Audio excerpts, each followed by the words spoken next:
tous et bienvenue dans cette sortie du bulletin de 10 heures, les actualités nationales sur le plan politique. Le centre d'incendie et de secours du parc industriel métropolitain CISPIM a été officiellement inauguré le 25 mars 2025. La cérémonie a été présidée par le conseiller président Frinel Joseph, accompagné de plusieurs hauts responsables du secteur public et privé. Ce centre joue un rôle crucial dans la protection des travailleurs et des infrastructures industrielles, illustrant ainsi la détermination des autorités à renforcer la sécurité et à soutenir le développement du secteur industriel haïtien. C'est un pas important vers la création d'un environnement favorable aux investissements et à l'emploi durable. Les conseillers présidents Emmanuel Vertiller et Smith Augustin, accompagnés du Premier ministre Alex Didier Fils-Aimé, ont rencontré hier mardi 2025 le ministre de la Justice, de la Sécurité publique Patrick Pellissier. Cette réunion s'inscrit dans les efforts continus du Conseil présidentiel de transition pour renforcer la sécurité nationale et lutter contre l'insécurité. Les discussions ont porté sur la coordination des actions gouvernementales, la modernisation des institutions judiciaires et policières, ainsi que les mesures urgentes à prendre pour restaurer la confiance et la stabilité dans le pays. Pour faire suite aux informations nationales, la prise de parole de Dominique Dupuis, ancienne ministre des Affaires étrangères, exprime une profonde inquiétude face à la situation chaotique en Haïti. Elle dénonce la faim, la terreur et la désolation qui frappent le pays et appelle à l'unité des forces vives pour espérer un renouveau. Cette prise de parole suscite des interrogations sur ses intentions. Est-ce un retour politique ou un cri d'espoir d'une citoyenne engagée?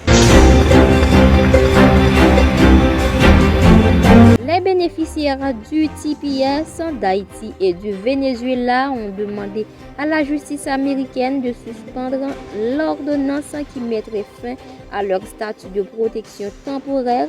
Ils ont sollicité un juge fédéral pour bloquer la décision de la secrétaire du DHS, Christine Noem.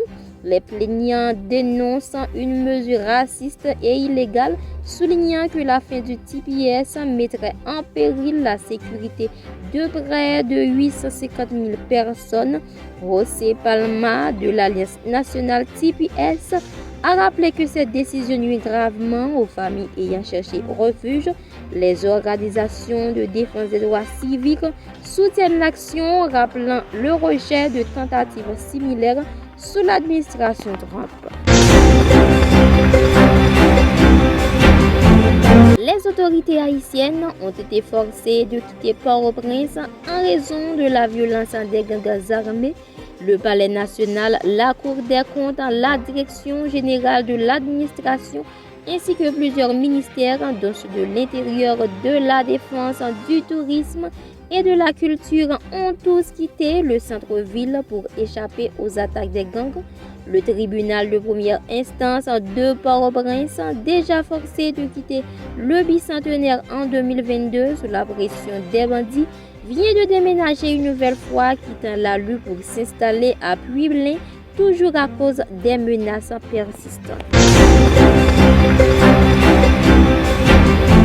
Les actualités sur le plan sécuritaire. La situation sécuritaire au pays est préoccupante et nécessite une intervention immédiate des autorités. L'OIDG appelle les autorités à prendre des mesures drastiques pour lutter contre la violence des gangs, notamment dans la zone métropolitaine et dans le département de l'Artibonite. L'OIDG, Observation internationale pour la démocratie, dénonce le référendum initié par le pouvoir intérimaire, affirmant que c'est inapproprié de lancer un tel processus alors que l'insécurité ne cesse de s'aggraver. Selon l'organisme, tout processus électoral engagé dans ce contexte est voué à l'échec. Il invite le gouvernement de facto à surseoir à cette initiative et a redoublé d'efforts pour rétablir la sécurité sur l'ensemble du territoire. Par ailleurs, l'OIDG appelle les autorités à initier un dialogue national en vue de l'élaboration d'un pacte de gouvernabilité sur 25 ans qui permettrait au pays de sortir durablement dans cette impasse. Toujours sur le plan sécuritaire, échec des forces de l'ordre dans l'Artibonite dans l'après-midi du 25 mars, un Kenyan porté disparu a été vu en vidéo, tué et humilié par des bandits. Au moins 3 véhicules blindés ont été incendiés selon des sources locales. D'après leurs explications, les blindés auraient été pris dans des pièges puis des pannes mécaniques seraient survenus, laissant ainsi le temps aux assaillants de les incendier dans la localité de Carrefour-la-Ville.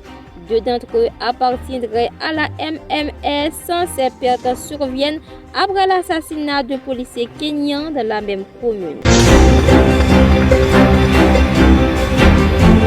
Dans les actualités internationales, au cours d'une visite à Jérusalem lundi, Kaja Kallas avait appelé à la modération.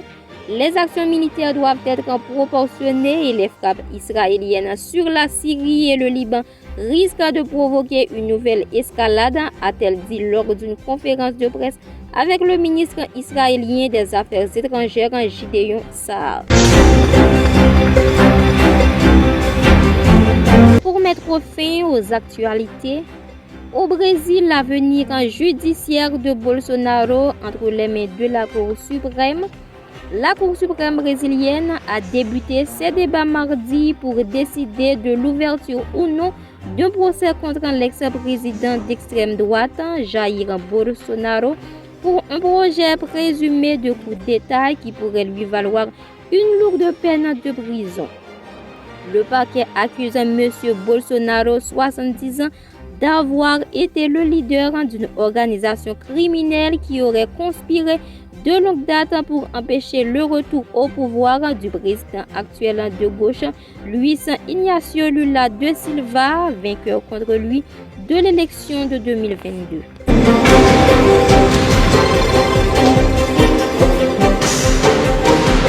Et c'est ici que nous mettons fin aux différentes informations nationales et internationales. Le prochain rendez-vous, c'est pour demain.